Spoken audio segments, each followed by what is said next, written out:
Canada आने का क्या प्रोसेस है? इसमें कितने पैसे लगते हैं? मैंने ये प्रोसेस कैसे किया?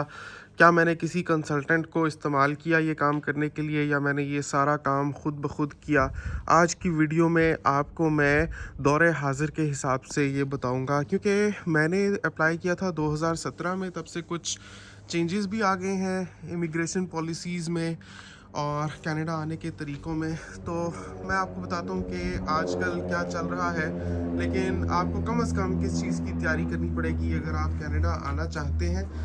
और मैं आपसे मुखातिब हूँ कनाडा ओंटारियो से और आज तारीख़ है 3 फरवरी 2024 और देखें फरवरी में माशाल्लाह कितनी खूबसूरत धूप निकली हुई है। ऐसे लग रहा है कि गर्मियों का मौसम है। दर्जाए हरारत इस वक्त हो रहा है 4 डिग्री सेंटीग्रेड, जो कि बहुत ही अच्छी बात है। मैंने सर पे ना टोपी पहनी हुई है, ना मैंने हाथों में दस्ताने पहने हुए हैं। ये बहुत बड़ी बात है क्योंकि हम आए थे यहाँ 2023 17 फरवरी को और इतनी ज़्यादा बर्फ़ थी, इतनी स्लिपरी थी रोड्स के, सड़कों के ऊपर नमक डाला हुआ था स्लिप से बचने के लिए। लेकिन अभी आप देख सकते हैं कि सारी सड़कें बिल्कुल साफ़ सुथरी हैं, इवन सब्ज़ा भी नज़र आ रहा है। ये बहुत ही बड़ी बात है। शायद क्लाइमेट चेंज हो रहा है, ग्लोबल वार्मिंग हो रही है, ये मैं नहीं जानता, लेकिन बहुत बड़ा फ़र्क है। पिछली दफ़ा इस तरह से नहीं था।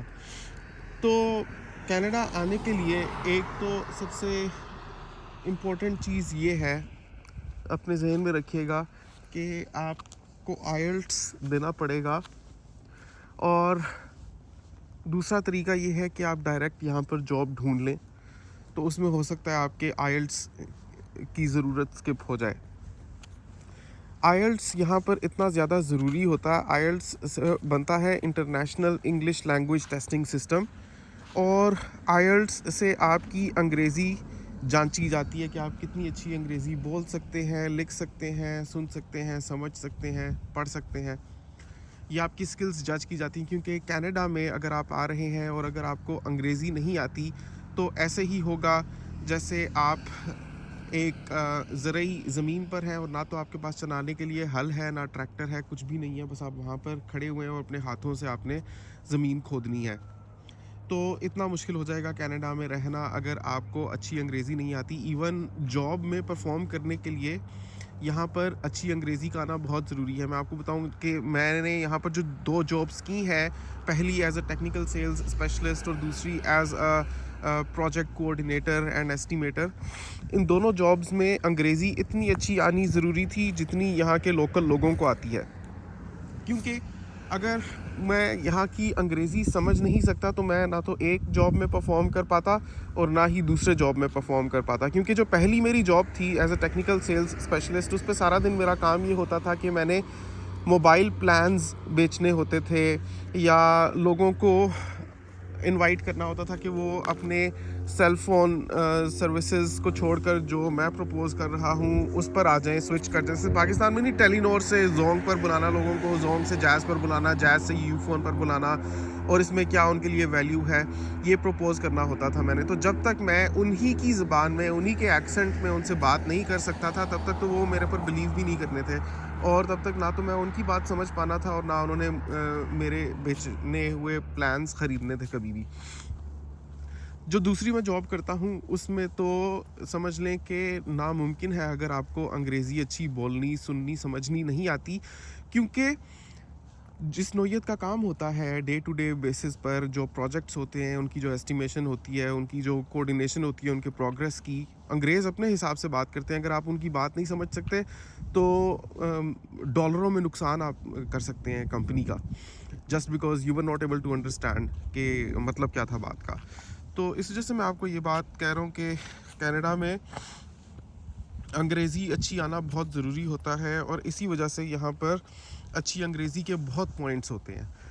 तो आईएलटीएस आपको बहुत ही अच्छा आना चाहिए। आईएलटीएस में रिज़ल्ट आपका बहुत अच्छा आना चाहिए। इसी वजह से जो इनका है पॉइंट्स सिस्टम, जिस पर पॉइंट्स पूरे करके यहाँ पर आना होता है, उसमें आईएलटीएस की बहुत ज़्यादा वेटेज है। अब मैं अपनी बात करूँ तो मेरे 9 में से 8 आया था बैंड आईएलटीएस में और मैंने दिया था अबू धाबी में 2017 में। तो वो मेरे उसकी वजह से इतने अच्छे पॉइंट्स बने थे कि मैं CRS स्कोर की जो रिक्वायरमेंट थी उसको पूरा कर पाया था और मैं कनाडा की इनविटेशन ले पाया था। तो अंग्रेज़ी आपकी अच्छी होनी बहुत ज़रूरी है। तो सबसे पहले तो आप आईएलटीएस की तैयारी करें और आईएलटीएस का एग्ज़ाम दें। अभी उसकी पाकिस्तान में फ़ीस की बात करें तो लगभग समझ लें 50,000 रुपये का वो टेस्ट है एक, उसमें आपको बहुत अच्छा सा बैंड लेना होता है।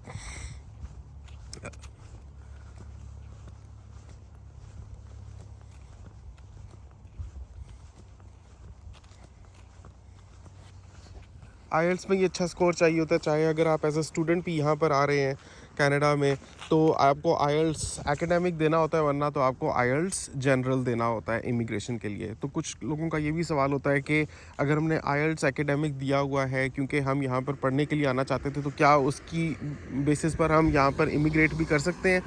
तो उसका जवाब ये है कि नहीं, इमिग्रेशन के लिए आपको ख़ास तौर पे आईएलटीएस जनरल ही देना पड़ेगा, आईएलटीएस एकेडमिक नहीं चलेगा। इसी तरह से अगर आपका आईएलटीएस 2 से ज़्यादा साल पुराना है तो आपको दोबारा से आईएलटीएस देना पड़ेगा, चाहे आपका कितना ही अच्छा रिज़ल्ट उसमें आया हो, आपको नया आईएलटीएस देना पड़ेगा। आईएलटीएस के बाद बारी आती है आपके प्रूफ ऑफ फंड्स की। अब लोगों का सवाल ये होता है कि ये जो प्रूफ ऑफ फंड्स हैं ये through out the immigration duration, जब तक हमारा डिसीजन नहीं आता, क्या ये फ़ंड्स हमारे पास रहने चाहिए, यानी ये हमारे बैंक में पड़े रहने चाहिए इतने सारे पैसे? अगर हम अपनी बात करें तो जब हम यहाँ पर आ रहे थे तो उस वक्त प्रूफ ऑफ फंड्स जो रिक्वायर्ड होते थे वो थे $24,733। अब आप सोचें कि मेरा जो इमिग्रेशन का प्रोसेस है वो 5 साल में पूरा हुआ था, तो 5 साल अगर मैं उन रुपयों को बैंक में रखे रखता तो समझ लें कि अगर मालियत के हिसाब से उस वक्त अगर 24,733 की, यानी 2017 में सोने की समझ लें कि 6 या 7 बार्स आ जाती थी, तो 2022 जब मेरा डिसीजन आया यहाँ पर आ जाने के लिए, मुझे गो अहेड मिला, तो उस वक्त उसमें बमुश्किल उतने में 3 सोने की चाकियाँ आनी थी 10-10 तोले की। इतनी करेंसी डी वैल्यू हो जाती है अगर आप उसको रखे रखते हैं बैंक में 5 साल के लिए। तो मैंने ख़ुद ये किया था कि मैंने पहले तो प्रूफ ऑफ फंड्स पूरे दिखाए थे और उसके बाद क्योंकि मेरी एप्लीकेशन इतनी लिंगर ऑन हो गई थी, इतना उसमें लंबा ड्यूरेशन लग गया था, 5 साल कौन अपने पैसे रख सकता है बैंक में, तो मैंने फिर इस वजह से वो पैसे यूज़ किए थे। लेकिन जब मेरा डिसीजन आ गया था और हमें यहाँ पर आने का मौका मिला था, उस वक्त फिर से मैंने वो सारे पैसे कलेक्ट किए थे। जैसे मेरे पास एक सोने की बार थी, उसको भी मैंने बेच दिया था, मैंने गाड़ी को भी बेच दिया था, तो वो सारी चीज़ें लिक्विफाई करके मेरे पास दोबारा से वो सारे प्रूफ ऑफ फंड्स थे जितनी रिक्वायर्ड थे। तो वो इस तरह से हमने उसको मैनेज किया था। तो वो प्रूफ ऑफ फंड्स आपके पास होने चाहिए और वो कितने आपको चाहिए वो आपकी फ़ैमिली के साइज़ पर डिपेंड करता है। अगर आप अकेले आ रहे हैं तो कुछ कम होंगे, अगर आपकी 2 बंदों की फ़ैमिली है, 3 बंदों की फ़ैमिली है, वो हर बंदे के हिसाब से आपके प्रूफ ऑफ फंड्स रिक्वायर्ड होते हैं और वो आपको दरअसल वाकई चाहिए होते हैं, क्योंकि कनाडा इतना एक्सपेंसिव है, यहाँ का कॉस्ट ऑफ लिविंग इतना ज़्यादा है कि अगर आप अपने साथ कोई पैसे नहीं लाएंगे शुरू में और आपके पास जॉब भी नहीं होगी तो आप सड़क पर ही बैठेंगे, क्योंकि आपको इवन 1 बेड बेसमेंट जो हमारी है वो तो अफोर्ड करने के लिए 1800 कनेडियन डॉलर चाहिए, और वो तो उस वक्त की बात थी जब हमने लिया था 1 साल पहले। अब पता नहीं, हो सकता है कि 1 बेड बेसमेंट भी आपको 1900-2000 डॉलर में मिल रही है काफ़ी जगहों पर। और ये मैं मेन टोरंटो की बात नहीं कर रहा, ये मैं दूसरे तीसरे सिटीज़ की बात कर रहा हूँ जिधर लोग इतना जाने का सोचते भी नहीं है, लोग मेनली सोचते हैं टोरंटो जाने का। तो बहरहाल आपको 1 बेड बेसमेंट तक इतनी एक्सपेंसिव आजकल मिलती है रेंट पर। प्रूफ ऑफ फंड्स और आईएलटीएस के अलावा फिर आपकी एप्लीकेशन फ़ीस है, आपकी right of permanent residence fees है जो आपने पे करनी होगी, अपनी एप्लीकेशन में डिपेंडेंट्स को डालने की फ़ीस है, पासपोर्ट सबमिशन की फ़ीस है, और फिर उसके बाद टिकट्स की फ़ीस है। इन सब का लंप सम किया जाए तो अगर 4 बंदों की फ़ैमिली है तो समझ लें कि आपका तकरीबन 16 से 17 या 18 लाख रुपया ये इस मद में लग सकता है। बहरहाल मैंने यहाँ आने के लिए किसी इमिग्रेशन कंसल्टेंट की मदद नहीं ली थी, मैं सिर्फ एक वेबसाइट पर गया था और वहीं से मैंने अपना सारा प्रोसेस किया था। वो वेबसाइट ये है, आपको स्क्रीन पर भी शो कर देता हूँ, आपको डिस्क्रिप्शन में लिंक भी देता हूँ, आप जाकर इस वेबसाइट पर चेक कर सकते हैं कि यहाँ आने का क्या तरीका है। अगर आप आना चाहते हैं तो आपको डिटेल से हर चीज़ अपडेटेड, जो rules and terms and conditions हैं वो सारे आपको यहाँ पर मिल जाएंगे।